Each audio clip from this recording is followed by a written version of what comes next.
This story takes place in 1967, when just a few kilometers off the coast of Greece, something was about to be discovered that would soon become one of the most astonishing and important finds for archaeologists.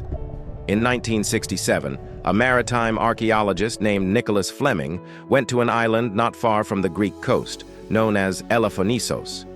Every time Nicholas went to explore the sea around this island, he searched for something new, but unfortunately, he always returned empty-handed. However, this time, Nicholas's life was about to change forever. At a depth of 13 feet underwater, Nicholas noticed a few stones that looked quite different from the others. Their shapes were arranged in a regular pattern, making it clear that they didn't appear natural at all. Driven by curiosity to learn more about these strange formations, Nicholas decided to dive deeper. As he went further down, he realized that these regularly shaped stones were not just rocks. They were actually the foundation stones of a building, spread across an area stretching for thousands of meters. At first, Nicholas couldn't understand what building foundation stones were doing in this part of the sea. But later, he became completely convinced that he had discovered something extraordinary beneath the waters. However, uncovering the true reality behind it was extremely important. The next time, Nicholas returned to the same spot, but this time, fully prepared. His entire team was astonished when they saw the area scattered with objects clearly made for human use. From clay pots to various kinds of tools, everything was lying spread across the seabed. Not only that, but they could also see the foundations of stone buildings and even traces of ancient unpaved roads. This clearly meant that it was not some small settlement, but a fully planned city. There was no doubt that Nicholas had discovered the remains of a city that was destroyed centuries ago, a city that had been hidden under the sea, unknown to the world. This underwater city was named Pavlo Petri, and since its discovery in 1967, it has left thousands of archaeologists and researchers amazed. The questions that arose after the discovery of Pavlo Petri were: how big was this entire city? In which era did the people living here exist? Why did they build such a well-planned city in this remote area? And most importantly, could this be the same Atlantis that, according to Plato, was destroyed in a terrible disaster 11,000 years ago? These were the very questions that emerged after the discovery of Pavlo Petri. Even after many years, no one was able to find their answers. However, as technology advanced, research on Pavlo Petri began once again. Dr. John Henderson from the University of Nottingham started further research on this secret underwater city with the help of modern technology. During the research, they also discovered several more items used by the people who once lived there. Among them was a stone-made tool that was used to grind wheat or corn into flour. Broken clay pots were scattered all around, suggesting that this place might have been the kitchen of someone who lived here thousands of years ago. Where traces of human settlement were found in Pavlo Petri, signs of the dead were also discovered. Yes, researchers found around 50 graves of various sizes, located a few kilometers off the coast of Greece.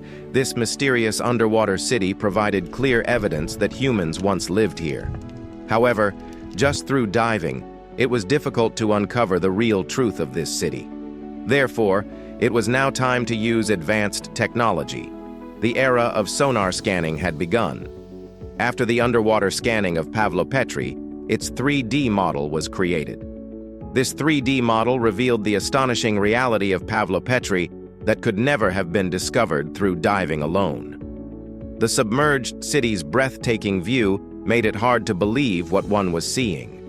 The water that had long concealed this reality was now gone, and everything became crystal clear. The lines you see are the foundations of buildings constructed in that era.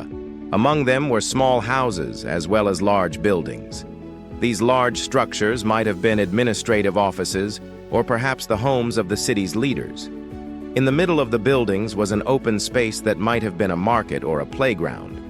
But the most astonishing thing was that all these buildings were built in a proper pattern, just like in today's modern cities. This mysterious underwater city belonged to a civilization that was highly disciplined and organized. All the building foundations spread across 20 acres, and it was estimated that about 5,000 people once lived there. But the question remained, who were these people, and in which era did they live? From the clay pots discovered at the Pavlo Petri site, carbon dating revealed that they were about 5,500 years old. And since there was already historical evidence that clay pots were made during the Bronze Age, researchers became certain that Pavlo Petri was once a city above water around 5,500 years ago.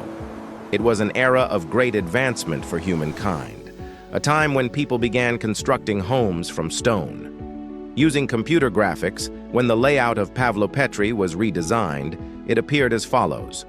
For the first time in 5,500 years, the actual shape of this underwater secret city was seen. An island surrounded by the sea from all sides, designed perfectly in the form of a city. But why was such a well-planned city built in such a remote location? Behind this lay a hidden secret that was about to be revealed. A secret that would astonish everyone by uncovering information about the people who once lived in Pavlo Petri. The location of Pavlo Petri on the map was such that it made trade with the rest of the world very convenient. That's why this specific location was chosen, so that the people living there could easily conduct business. From the underwater ruins, more evidence was found proving that Pavlo Petri was a manufacturing hub of that time, and that too for textile production. Yes, in ancient times, whenever cloth was made, stones of equal weight were hung at the edges of the threads so that there would be no slack in the threads. These stones are called loom weights, and thousands of such loom weights have been found at the location of Pavlo Petri. This proves that the humans who lived in this city 5,500 years ago used to make cloth here and export it all over the world. In other words, it would not be wrong to say that Pavlo Petri was an extraordinary busy city in that era. But ultimately, what disaster struck this thriving business hub that left it underwater in this state? Researchers believe that the debris found in Pavlo Petri clearly indicates that something happened here that destroyed this city overnight. If the water level had simply risen gradually, the people living here would have taken their belongings and migrated in time. But everything found here is human-made, which indicates that the people living here were not given the chance to leave. Pavlo Petri must have been a victim of some kind of catastrophic earthquake that caused the land to sink below the water level. And thus, the signs of this business hub were wiped out in a single instant. However, one question still remains. Was Pavlo Petri the Atlantis that the Greek philosopher Plato wrote about 2,000 years ago? If it was not Atlantis, then where is the Atlantis that was destroyed 11,000 years ago? According to Plato, the people of Atlantis had extraordinary powers and considered themselves gods.